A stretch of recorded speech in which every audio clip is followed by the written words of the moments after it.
Bonjour à vous, chers entrepreneurs. J'espère que vous allez bien. Aujourd'hui, j'aimerais qu'on se parle sur la question de marketing. Comme je dis souvent, une entreprise qui démarre, qui ne génère pas, elle va finir par fermer parce que c'est vraiment ça qui rend son entreprise viable. Je vais vous partager en fait un point sur le marketing événementiel. On voit de plus en plus les gens font des événements, il y a une multitude d'événements, mais la rentabilité n'y est pas nécessairement. Je vais vous partager ici quelques éléments que vous devez absolument mettre en place pour rendre vos événements rentables.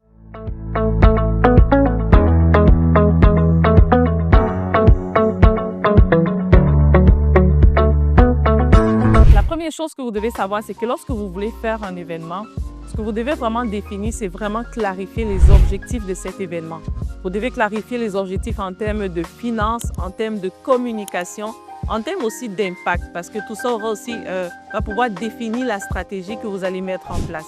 Je me rappelle dernièrement, il y a un entrepreneur, un de nos clients qui nous disait « J'investis beaucoup d'argent dans les événements, mais je me suis rendu compte en fait que ça ne fonctionne pas et ça ne marche pas en fait. » Je lui ai dit « Pas nécessairement. » Donc aujourd'hui, vraiment, on va regarder un peu qu'est-ce qu'il a mis en application aussi ou qu'est-ce qu'il n'a pas mis en application qui n'ont pas produit ces résultats-là. Le deuxième point que vous allez faire quand vous avez clarifié, OK, c'est quoi mes objectifs, c'est quoi ma vision, qu'est-ce que je veux atteindre, c'est quoi les résultats attendus. Le deuxième point que vous allez faire en fait, c'est que vous allez vraiment clarifier le ciblage. Chaque événement a un ciblage vraiment précis. On ne fait pas les événements parce qu'on veut simplement les personnes qui viennent à cet événement. On veut des personnes où on est capable d'offrir des services bien précis en fonction de votre entreprise. Vous faites un événement, vous avez défini les paramètres plus haut et vous définissez vraiment qui doit venir à cet événement. Ces personnes-là, qu'est-ce qu'on va leur offrir? Parce que ça va définir en fait le contenu que vous allez mettre en place, les activités de cet événement-là. Parce que vous pouvez faire un même événement, disons notre 5 à 7 croissance, mais à chaque fois, on a un ciblage précis qu'on vise, on a des informations précises qu'on veut pouvoir atteindre. Donc, quand vous avez défini votre ciblage, la troisième partie, c'est que vous devez absolument pouvoir travailler sur la dimension du contenu. Quand on parle du contenu, ce qu'il faut noter, c'est que lorsque les gens viennent à votre événement, c'est vraiment ce qu'ils vont recevoir qui va pouvoir traduire l'événement en résultat pour vous. C'est qu'est-ce qu'ils vont recevoir, qu'est-ce qu'ils vont expérimenter. Donc, le contenu n'est pas nécessairement ce que les gens vont dire. C'est aussi la dimension de l'ambiance. Qu'est-ce qu'on va proposer? Comment on va les amener au travers d'un processus à ce qu'ils comprennent ce qu'on veut leur donner et ce qu'on veut pouvoir apporter.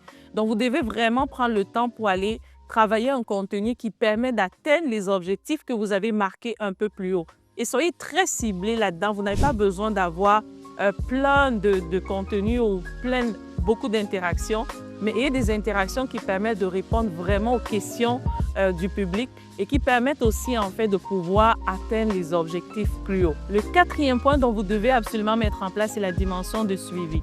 Ce qu'on va constater, c'est que beaucoup de personnes ou d'entrepreneurs vont faire des événements, mais après, il n'y a pas de suivi au niveau des événements.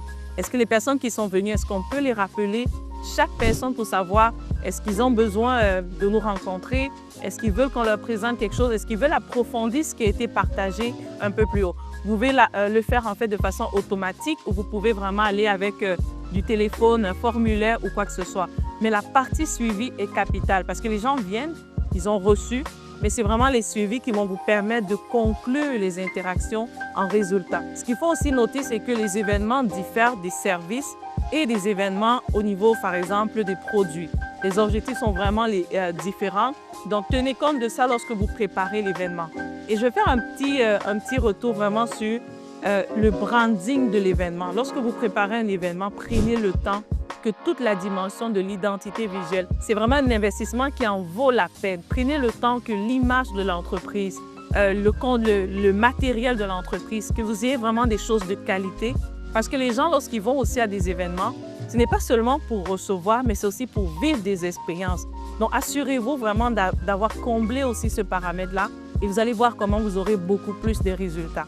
Ce que vous devez vraiment retenir, c'est que les événements produisent des résultats, produisent un chiffre, augmentent le chiffre d'affaires. C'est un marketing qui fonctionne, mais assurez-vous vraiment d'avoir une démarche stratégique dans chaque événement que vous faites. Et pour les personnes aussi qui sont soi-même en entreprise et encore plus dans les organisations, faites toujours vraiment un bilan d'impact, un bilan de suivi et d'impact qui va permettre vraiment de vous assurer que vous avez atteint les résultats voulus.